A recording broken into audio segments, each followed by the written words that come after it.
Selamat berjumpa kembali dalam layanan audio Sahabat Seperjalanan. Hari ini adalah hari Selasa 25 Februari 2025. Tema renungan saat teduh kita dengan judul Janjinya Sempurna. Firman Tuhan terambil dalam Kisah Rasul 7 ayat yang kedua sampai dengan kelima. Jawab Stefanus, hai saudara-saudara dan bapak-bapak, dengarkanlah Allah yang maha mulia telah menampakkan dirinya kepada bapa leluhur kita Abraham ketika ia masih di Mesopotamia sebelum ia menetap di Haran. Dan berfirman kepadanya, keluarlah dari negerimu dan dari sanak saudaramu dan pergilah ke negeri yang akan kutunjukkan kepadamu. Maka keluarlah ia dari negeri orang Kasdim lalu menetap di Haran. Dan setelah ayahnya meninggal, Allah menyuruh dia pindah ke situ, ke tanah ini tempat kamu diam sekarang. Dan di situ Allah tidak memberikan milik pusaka kepadanya, bahkan setapak tanah pun tidak. Tetapi ia berjanji akan memberikan tanah itu kepadanya menjadi kepunyaannya dan kepunyaan keturunannya, walaupun pada waktu ia tidak mempunyai anak. Mari kita berdoa. Bapa dalam surga, biarlah kami belajar untuk memegang janji Tuhan adalah janji yang sempurna yang diberikan kepada setiap anak-anaknya yang taat dan mengandalkan Tuhan. Dalam nama Tuhan Yesus kami berdoa, amin. Shalom sahabat seperjalanan yang dikasihi Tuhan. Janji Allah adalah janji sempurna. Namun janji manusia seringkali janji palsu dan janji menipu. Dia berjanji dia akan setia, ternyata tidak setia. Dia berjanji akan membayar hutang, ternyata dia lari dan kabur. Dia berjanji untuk memberikan semua yang terbaik, ternyata yang terbaik tidak diberikan kepada kita, tetapi kepada dirinya sendiri atau kepada orang lain. Sahabat perjalanan yang dikasihi Tuhan, janjinya sempurna. Kita melihat banyak sekali janji yang dilanggar, sumpah-sumpah, baik sumpah-sumpah dari profesional, para pendidik, para politikus, para pengacara, dokter. Kemudian juga hamba Tuhan, pendeta sekalipun ada janji yang diungkapkan dan diucapkan. Aparatur sipil negara, para swasta dalam kemudian hubungan dagang, ada janji yang diucapkan, ada perjanjian yang dilakukan. Dalam hubungan keluarga ada janji yang diungkapkan, yang dinyatakan, bahkan itu di depan Tuhan, di dalam sebuah ibadah gereja yang dikuduskan oleh Allah. Namun kemudian janji itu tidak ditepati, janji itu diingkari dan janji itu dikhianati. Bagaimana dengan janji Allah? Adakah janji Allah yang tidak ditepati? Adakah janji Allah yang tidak sempurna, cacat, tidak bulat, tapi lonjong? Tentu tidak ada. Apa yang dikatakan dalam pembelaan Stefanus dalam menghadapi tuduhan terhadap Stefanus, itu yang kita dengar dalam renungan sehari sebelumnya.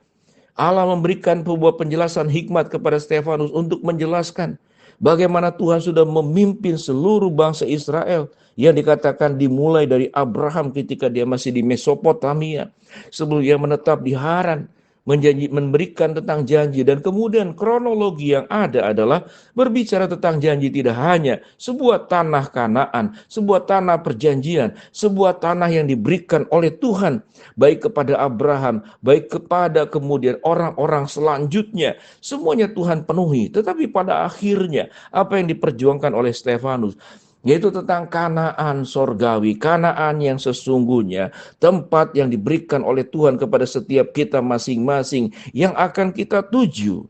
Ayat ke-6 dikatakan, beginilah firman Allah bahwa keturunannya akan menjadi pendatang di negeri asing, bahwa mereka akan diperbudak dianiaya 400 tahun lamanya. Tapi bangsa yang akan memperbudak mereka itu akan kuhukum, firman Tuhan.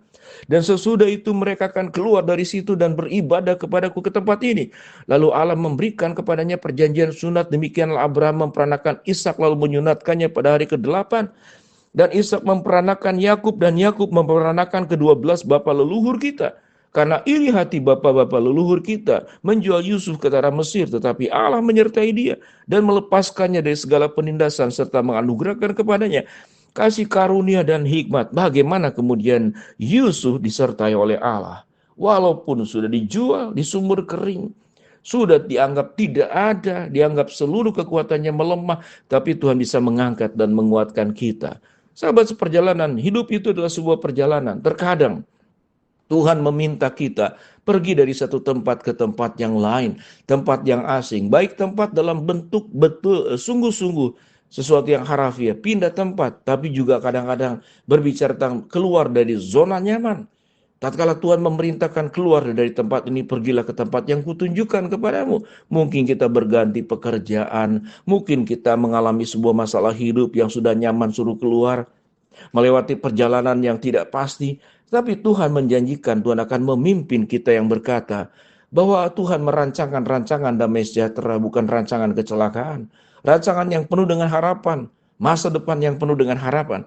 Ini berbicara tentang iman kepercayaan, mencurigai Allah dan tidak mempercayai Allah. Selain berdosa tentu merugikan diri kita sendiri. Sama dengan kita tidak mau berpegang kepada pegangan yang kokoh dan kuat. Tatkala kita diterjang oleh angin ribut, kita bisa terhempas. Namun Tuhan berkata, akulah kota benteng yang teguh tempat engkau berlindung. Tatkala kita dalam kehausan mencari makna hidup dan Tuhan berkata, datanglah kepada aku. Aku adalah lemah lembut, aku akan memberikan damai yang tidak diberikan oleh dunia, berikan kepada setiap kita masing-masing. Sejauh mana sahabat seperjalanan kita mendekat kepada Allah.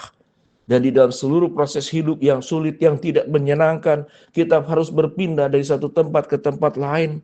Kita perlu meninggalkan sesuatu yang kita anggap sudah nyaman, sudah baik.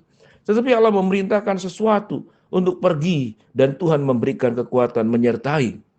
Kalau kita pergi ke tempat yang baru, Tuhan akan menyediakan segala sesuatu yang disediakannya. Karena itu adalah janji Allah.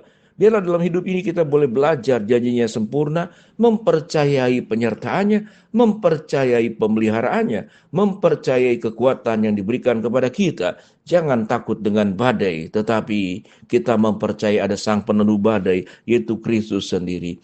Jangan takut hidup ini mengalami kegelapan, karena Tuhanlah sebagai terang yang ajaib yang akan menerangi kita. Jangan takut juga kepada lembah yang kelam, karena firman Tuhan berkata dalam Mazmur 23, akulah gembala yang baik, akan menyertai engkau dalam lembah kekelaman sekalipun. Janganlah takut dengan kematian, karena Kristus berkata, akulah kebangkitan dan hidup. Barang siapa yang sudah mati, dia akan dibangkitkan kalau engkau percaya kepada aku. Jangan takut dengan ancaman dalam bentuk apapun juga, karena kekuatan terbesar, hakim terkuat, pembela yang sesungguhnya adalah Tuhan sendiri. Sejauh mana sahabat seperjalanan kita mempercayai kuasa Allah, mempercayai penyertaan Allah, mempercayai kasih-Nya dan janjinya sempurna untuk sesuatu yang belum terjadi saat ini, untuk masa depan kita yang menolong kita, anak mantu kita, cucu kita, seluruh keluarga besar kita. Berdoalah dengan sungguh-sungguh di waktu-waktu khusus. Serahkanlah kepada Allah. Kita mengerjakan bagian kita, tapi Tuhan akan bertindak melebihi kekuatan yang kita miliki.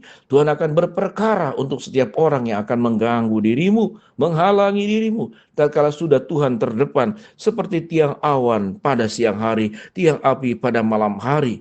Tiang awan menyejukkan dari panas, tiang api menghangatkan di situasi malam yang terdingin. Laut tebrol, sesuatu yang tidak mungkin. Tuhan akan tembus dengan kuasanya. Engkau berjalan di antara dua dinding laut yang sangat tinggi, dan Tuhan akan membawa engkau ke seberang dengan aman dengan pertolongan Tuhan. Biarlah kita menjadi orang yang terus mempercayai Allah tanpa ragu, meyakini bahwa janjinya adalah janji sempurna yang akan digenapi dan tidak akan diingkari. Serahkan hidupmu, percayakan hidupmu kepada Allah, sumber segala sesuatu yang menolong kita. Mari kita berdoa. Bapa dalam surga, terima kasih janji firman-Mu bahwa janji Engkau sempurna, kekuatan Engkau sempurna, penyertaan Tuhan sempurna, pertolongan Tuhan sempurna.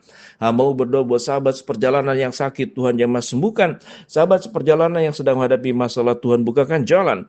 Sahabat seperjalanan yang sedang berdoa mengharapkan sesuatu, Tuhan kabulkan dengan cara dan waktu Tuhan yang terbaik. Di dalam nama Tuhan Yesus kami berdoa. Amin. Shalom. Tuhan memberkati kita semua.